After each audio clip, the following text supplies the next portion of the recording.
It's one of the most difficult thing that we face is when we have to take leave of a person, and somehow at the end of a person's life, it seems it's an end of a whole world.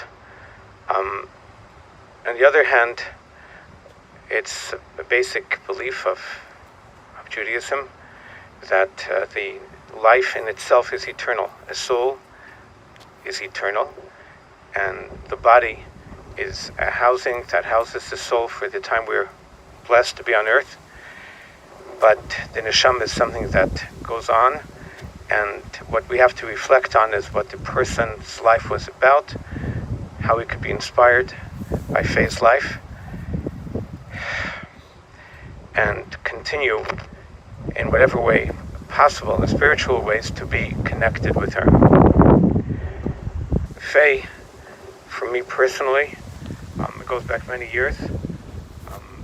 Right after I came to Winnipeg, and that goes back many years ago. It's actually just over 50 years now. But it was in 1972, even in 1973. I remember meeting Faye and Nathan. This was on Motzei Shabbos. On Saturday nights, they would go to a discussion group, and we met at Milfence's house. Very interesting. And of the many people that were there, many of them I remember, but especially Faye stood out. She was always a person with a lot of intellectual curiosity, and had many different discussions on different topics, but she was very much into things, and that's something that stayed with her throughout her life. She was amazing. Even now, at the age, she was, I think, 97, over 97, but her mind was pretty clear, almost to the end, and it was something very special. She also was special in another way, an interesting thing, that she always was eager to learn, and she made major changes in her life as she went along. Most people find it difficult, especially as you get older, to make a change. She did very interesting things. She learned a lot about Yiddishkeit, about Judaism, and this was already in her later years, but she went to Israel, and she registered in a school for young women and studied with them in Israel, in the Yerushalayim, and came back and began to incorporate a lot of what she learned into her personal life to the best of her ability. She continued to read, continued to discuss things, and besides that, she was also, besides her capacity to learn and her curiosity to find out more, and was willing to adjust, she had a feel for truth. She said things the way she believed it to be, and was strong in that regard, but also she had a certain sense of humor as well, and was a kind person. She was charitable. She gave a lot, did a lot for different people, was very thoughtful. So it's a very, very interesting people, and besides we, the people who are here today, there are many people besides who she touched in many different ways. I know because in Chabad we always had a lot of programs for younger people, and a lot of them are not here with us here today, but many of them were inspired by her. So Faye's life is something very special, and always in Jewish life we connect everything, both in birth, whether it comes to marriage, bar mitzvah, bat mitzvah, and in death, to the Torah. So I'd like to, especially for someone who was that interested in always learning, I'd like to quote something that it seems to me to be very much connected with Faye. There is a custom that during the months of the summer we study Pirkei Avot. Pirkei Avot means the ethics of our fathers, the teachings of the great sages of Israel. And the original book finished with chapter 5. Later on there was an addendum, there was another chapter that was added, chapter 6, but chapter 5 we just finished reading. We do it every single Shabbat, we do another chapter, so we just did the 5th chapter this past Shabbat. We continue the cycle right through the summer. At the end of the 5th chapter, there are two sayings there, and these are people who connected with Judaism later in their lives and became very famous sages. And one was called Ben Bagbag, one is called Ben Hey. It seems that these names were because they connected with the very first Jews that Abraham and Sarah, who got a Hey added to their names. At any rate, Ben Bagbag says that the Torah is the most precious thing we have in life. He says, Hafachba v'hafachba, that you should always turn it over, study and restudy and search into every passage that you find, because there's always something to learn. The kulaba, everything you need to learn is to be found in the teachings of our sages. Minalo says, never budge from those teachings, because at every thing you find in life, whether difficult or pleasurable, always you'll find in the Torah something to help you move along that path. And then the other one, Ben Hay, says that that Lefum Saida Agra, the reward, the benefits, and the reward that you have for everything you do is Lefum Saida, according to the effort, is commensurate with the effort, the pain that you go through. Never look at it as a negative, always look at it as an opportunity to learn, and it will give you more reward. So this is a very interesting teaching, but it teaches us something about the Jewish people as a whole, because we've gone through a lot through our history, but we've not been ever defeated, always learned from the difficult times, and in fact grown from and through the different obstacles we've had in our history. And Faye also, she was very interesting. I knew also when I met Nathan, I met Ira at the Athletes Square. And Athletes Square, she was also I think she played a very important part in the growth of the company. At the time it was very successful, and she was in her own life also, she was very astute and had a lot of wisdom, but she also learned when she had difficult times, and she did go through difficult times, but she always looked forward to learning and growing through and with those even difficult times and challenges. And in fact, she should be an inspiration to all of us. There's more and more we could share, but I think that always the most precious words come from those who were closest to her own three sons, and as the sages tell us, Dvarim hayotzim min halev, words that come from the heart, penetrate the hearts of the listeners. So I'd like to ask Ira first to share with us some of his thoughts.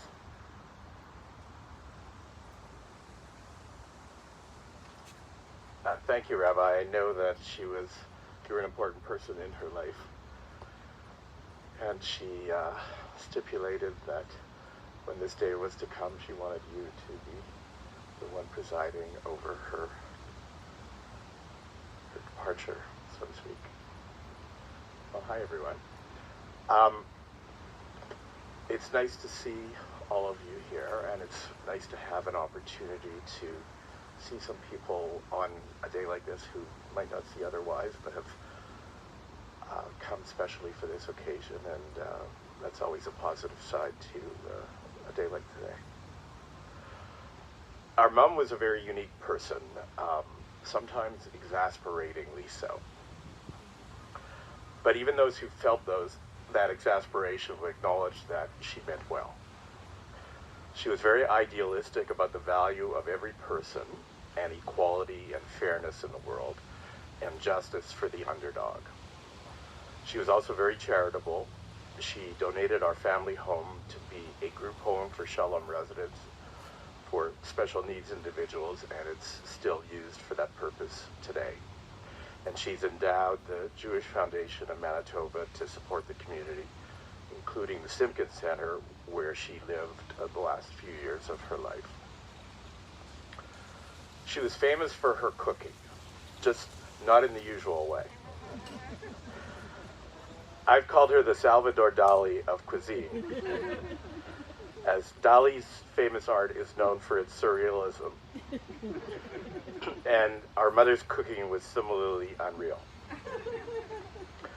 An impoverished youth led her to not waste food, and she came up with bizarre concoctions to utilize leftovers. One time she had some beets to get rid of, so she mixed them in with ground beef and made purple hamburgers. And she had no sense at all why those of us who were being served them might not have found this as appetizing as she expected.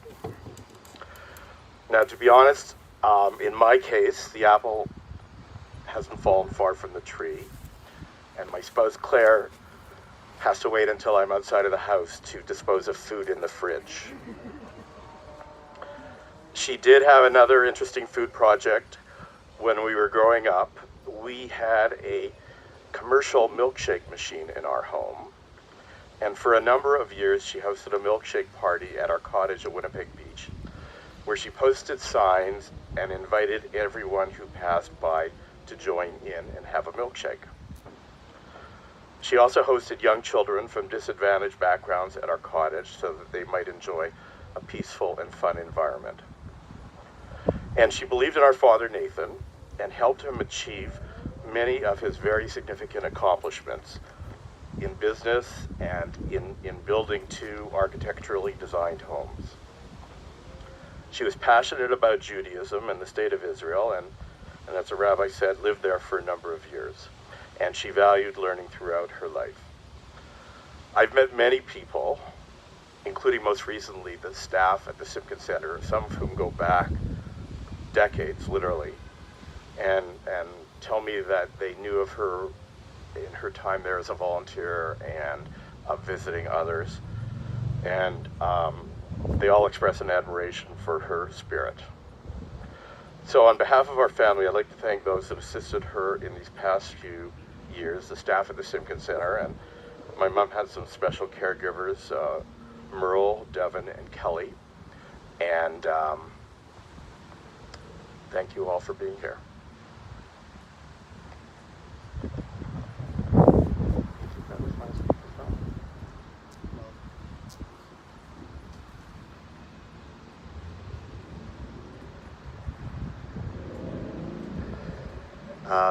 To illustrate how much respect my mother had for Rabbi Altheim, I'll tell a story that some people might know already. Before she ended up in the Sharon home about 2.5 years ago, she developed a intestinal obstruction, and for one reason or another it was left untreated for too long, and she had to have an emergency colostomy, which the first problem was getting a surgeon to do it. The first surgeon not, the second surgeon, a young woman, yes.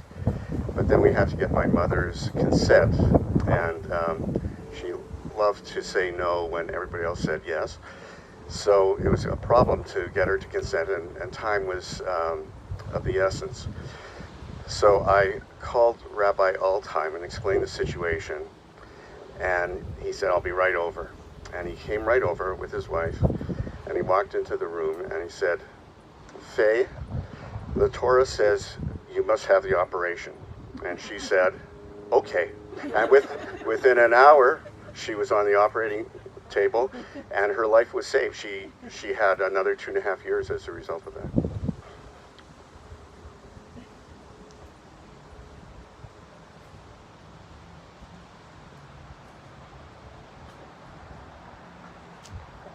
I just want to say that my mother had a very strong will, and I think it was reflected in the age to which she lived, and she was always very supportive of us and very proud of us.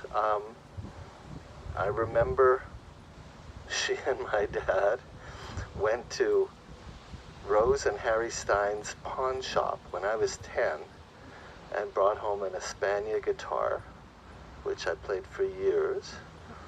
And then I still play guitar, not the Espana, but she always, I think more than anything, loved to hear the guitar playing. So during the last couple of years, it was not that easy to converse. So basically, I would fly in from Vancouver for 3 or 4 days, and I would play her as much Jewish music as I could remember on the guitar. Some Bach. I didn't tell her it was Bach, and when I was too tired, I would, on my cell phone, she always loved Fiddler on the Roof. And the two things she really loved to listen to was Fiddler on the Roof and the Yiddish, I don't know what the name of it. We used to be on Sunday, the CJOB. Yeah. So I found a website where they literally had all of the back things, and we went through, I don't know how many, but that was, I think music was probably the biggest bond that I had with her. Thanks.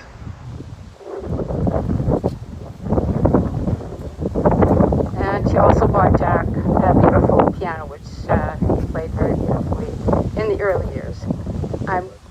Kathy Moser, and I probably know Faye for as long as I was born, but I also know her through the eyes of my mother and father, who my father was Nathan's best friend. And in her later years, Faye, who was always all the things that everybody has said. Oh, and I also know her because I worked for Nathan on Saturdays at their house every Saturday as his personal secretary, so I had the opportunity to have trifles and some Picasso meals, but fortunately they had hired Marion to do some other cooking. So I also knew Faye very well, but through the eyes of my mother and father, who knew her from the beginning of their relationship, which was when she was young and frailer and happier and very loving, I guess, and Faye and Nathan were happily building lives together.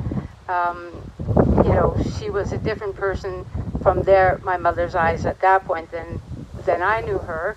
And my mother always had attributed it to those stupid psychologists, Gestalt psychologists, that she went to in L.A.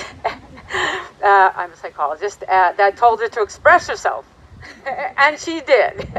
and sort of without any censorship. So just for you all know, I do know that she loved all of you, and that just she liked to express herself because of those stupid psychologists. What can I say?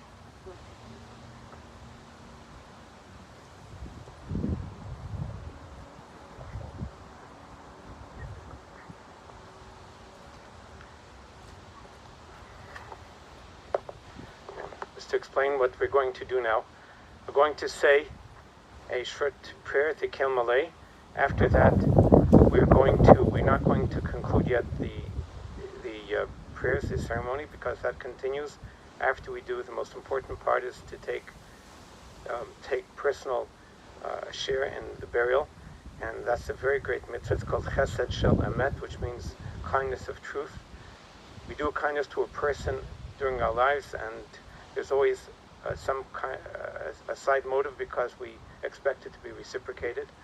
When we do something for a person in death, it's the pure kindness that we could do. The last thing we could do for a person is to assist in their burial.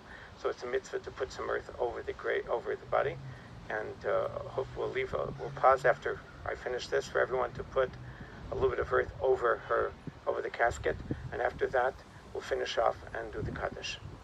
Okay, so for now.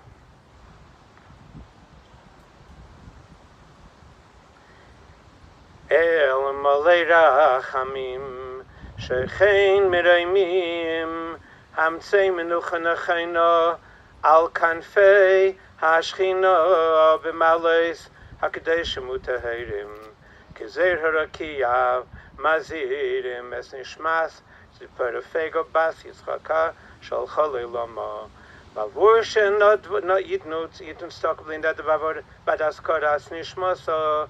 G'neitin tehei minucha salachein balarachamim yasirei b'seis k'nafav leilamim v'yitzrei b'tzerachayim es nishmasa ad nehu nachalosa v'snuch b'amishkove v'sholem v'neimara amen. On behalf of everyone here, we ask of the neshama, the soul of Fega, of Tzipora Fega, Bas Yaakov and Bas Yitzchaka, to forgive us in case there's anything we've done in your lifetime or now during the funeral that was inappropriate. And now we're going to reach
Brother Morgan.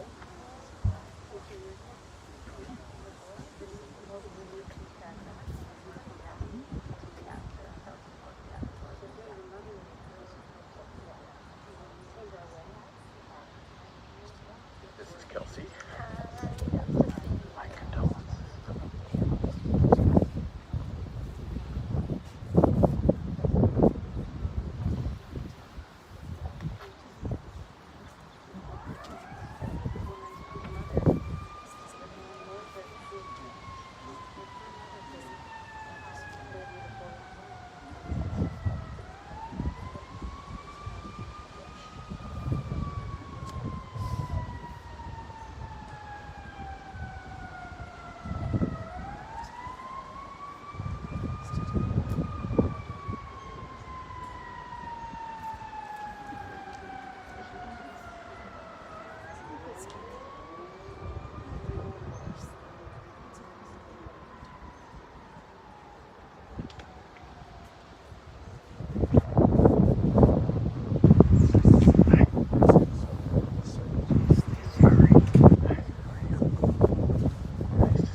Okay, I just wanted to mention that we're going to continue in a few moments.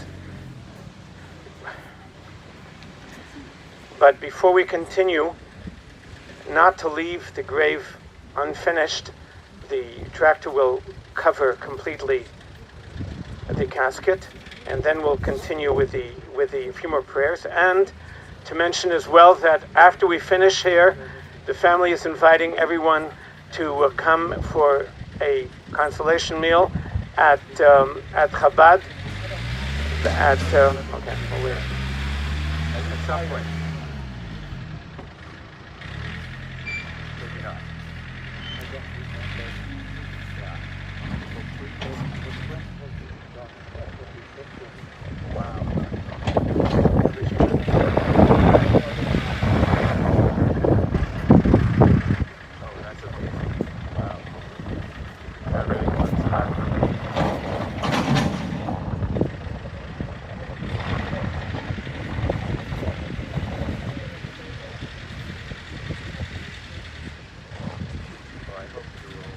I've seen Steve, not that long ago, but hopefully pass on my regards to everyone.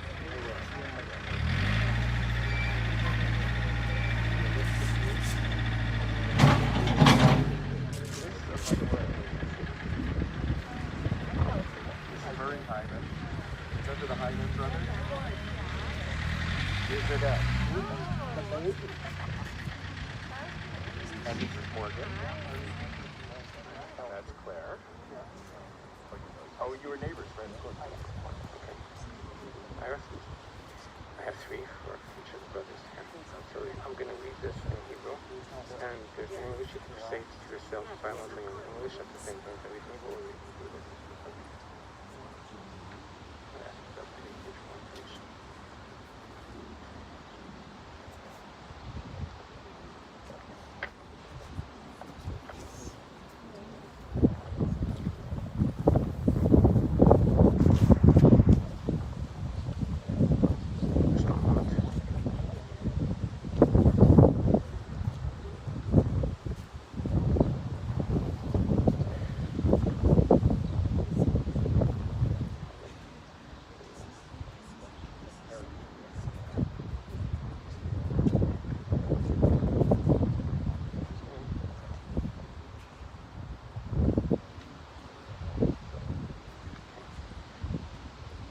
I'm going to read this in Hebrew, and the family, the sons, could read it in either what language they would prefer, the Hebrew or the English that's next to it.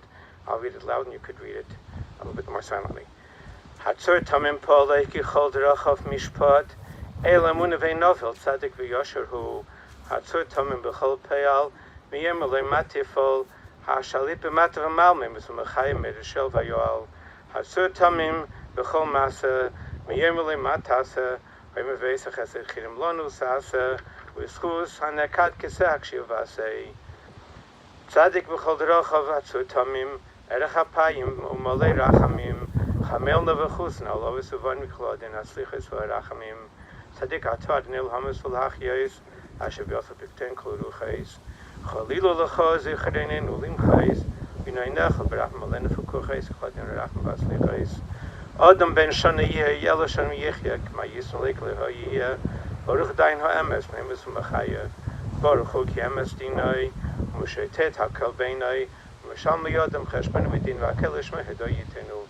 Yodainu adne ki tzedek mishpotecha, tzitzak b'dvorecha v'siska b'shavtecha, mel harecha midash shavtecha, tzedek atadne v'yosh mishpotecha. Dayin emes, shevet tzedek v'emes, baruch dayin emes shechol mishpote v'tzedek v'emes. Nefesh kol chav yodecha, tzedek molo, yiminch v'yodecha, rachem al pleitas, sen yodecha v'sim al malach eref yodecha. Yelo yitzor rav ha'aliliyo, v'shnecha v'kuchis kol darche v'nei adam, v'ses lish chederocha v'chifrim malolov, Lag Yoshnei Tzivli Avlosa Bay. Adonai Nosan, Adonai Lakoch, Yishem Adonai Meferach. God hath given, God hath taken, may his name be blessed. V'urachmi chaperoven v'liyashchis, people Yeshua Peleo Kochamasi. And you have on the first side, the Kaddish of the first day, they say it, and they will say that Kaddish.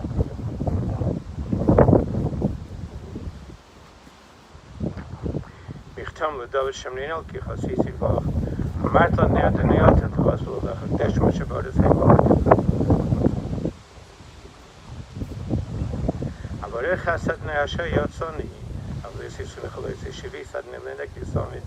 Mimini bala mechlachin samach libi. Vayogel kved avso yishkel avetach. Vis hasev nashal yishel. V'sitin chasid chaloi reshochas.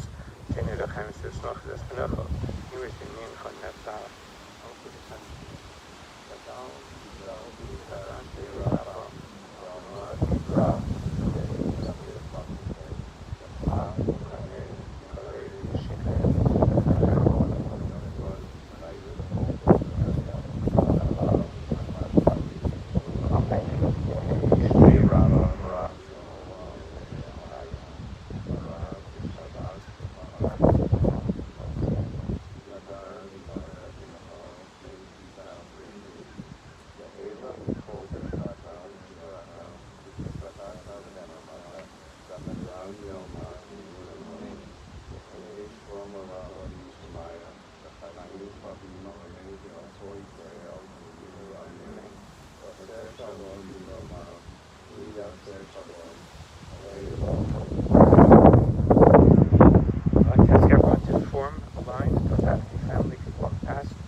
And afterwards, everyone is welcome to share with them more, to reminisce and share with them more words of consolation. At Chabad, we're going to have a consolation meal. the meantime, Hamakim Yenachem Eschem Mitzvachshav Elkim Shalom. Hashem comfort you, give you strength to endure, and from here on we should hope to share only health and happiness. Okay, it's 1845 Mathers. That's just before you get to the superstore. It's one street south of Grant.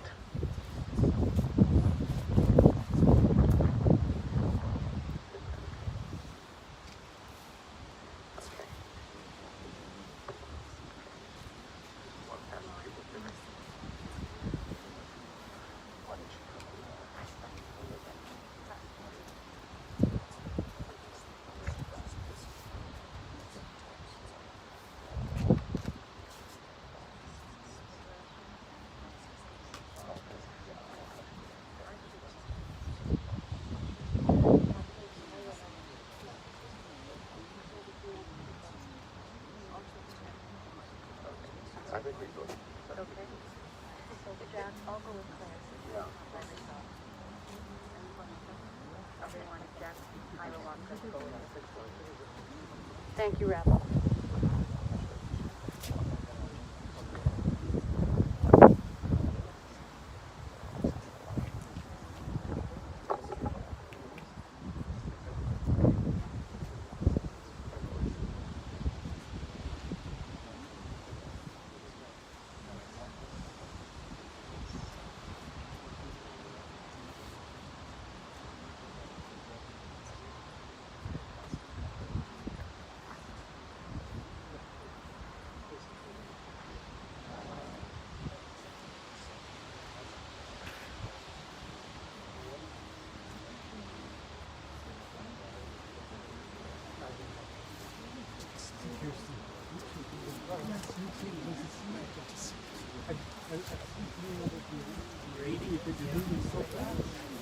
After my swimming,